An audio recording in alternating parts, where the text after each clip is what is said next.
નમસ્કાર દર્શક મિત્રો, હું છું મહેશ. એસ ન્યૂઝ ગુજરાતમાં આપનું સ્વાગત છે. દર્શક મિત્રો, એસ ન્યૂઝ ગુજરાતની ટીમ આજે પહોંચી છે રાજસ્થાનની અંદર. પાછળની તરફ તમે જોઈ શકો છો એક સતલોક આશ્રમ કરીને એક મોટું બોર્ડ લાગેલું છે અને જોધપુર રોડ, રૂપાવાસ, સોજત જિલ્લા, પાલી, રાજસ્થાન. તો અહીંયા એક મોટું આયોજન રાખવામાં આવ્યું છે.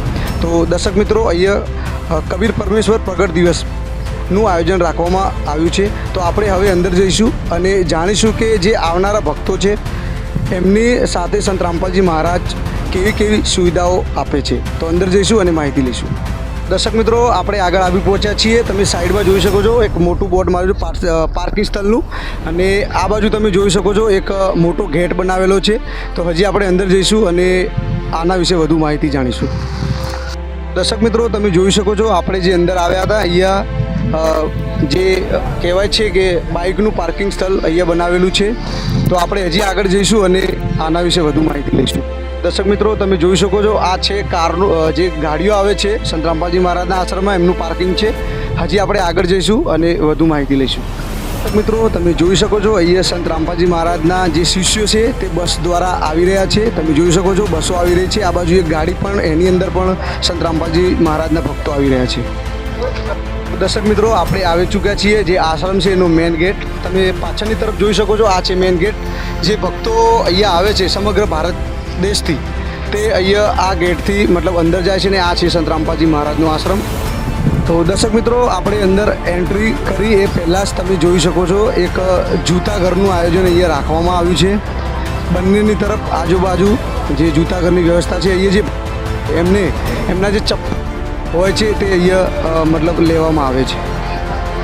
દર્શક મિત્રો, આ છે સંત રામપાલજી મહારાજનો આશ્રમ. તમે જોઈ શકો છો આ છે જે અહીંયા સુવિધાઓ જે આપવામાં આવી હતી, જે તૈયારીઓ કરવામાં આવી હતી, એ તમે જોઈ શકો છો. હજી આપણે આગળ જઈશું અને માહિતી લઈશું. મિત્રો, તમે જોઈ શકો છો જે ભક્તો આવે છે એમના માટે અહીંયા સાફ સફાઈની જે સંત રામપાલજી મહારાજના ભક્તો છે એ કરી રહ્યા છે. જે પણ ભક્તો અહીંયા આવશે એમના માટે અહીંયા આ સાફ સફાઈની સુવિધા ચાલુ છે.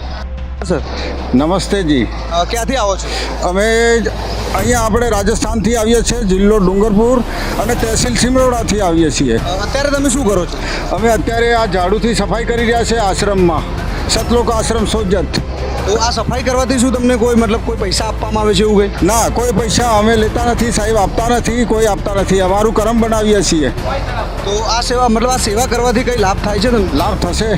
લાભ થશે, બિલકુલ વિશ્વાસ છે અમને. કેમ કે અમારે આ આત્મા બદલે કરીએ છીએ, આત્માની સદગતિ કરાવવા માટે.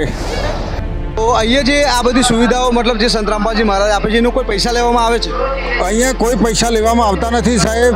અહીંયા બાથરૂમ સેવા છે, ઝાડુ સેવા છે, ભંડારા ઘરમાં જે પણ સેવાઓ થાય માલિકના તરફથી આશ્રમમાં. તો એસ ન્યૂઝ ગુજરાત તમારો આભાર. ધન્યવાદ સાહેબ આપને. તમે જોઈ શકો છો જે પણ ભક્તો અહીંયા જે ભંડારો લેવા માટે જાય છે એમના માટે અહીંયા જે સુવિધા રાખેલી છે તમે જોઈ શકો છો. અહીંયા ભક્તો લાઇનમાં જ આવે છે, જે તમે જોઈ શકો છો. બધા મતલબ કોઈ વચ્ચે નહીં આવે, જે સુવિધા રાખેલી છે લાઇનમાં. તો બસ બધા ભક્તો અહીંયા લાઇનમાં જ આવશે. તે બહુ લાંબી લાઇન લાગી છે, તમે જોઈ શકો છો.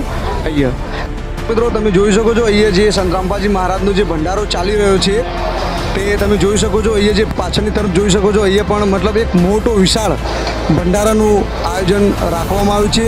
જે પણ છે એમના માટે અહીંયા જમવાની સુવિધા રાખેલી છે. પછી જે બહાર પાણીની જે વ્યવસ્થા રાખી છે એ તમને અહીંયા તમે જોઈ શકો છો.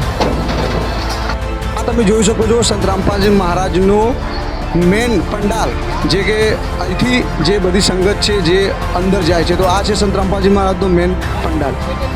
તો જાણ્યું તમે દર્શક મિત્રો, આ હતો સંત રામપાલજી મહારાજનો આશ્રમ. અને અહીંયા સંત રામપાલજી મહારાજના ભક્તો જે પણ સુવિધા આપે છે તે તમે જાણી.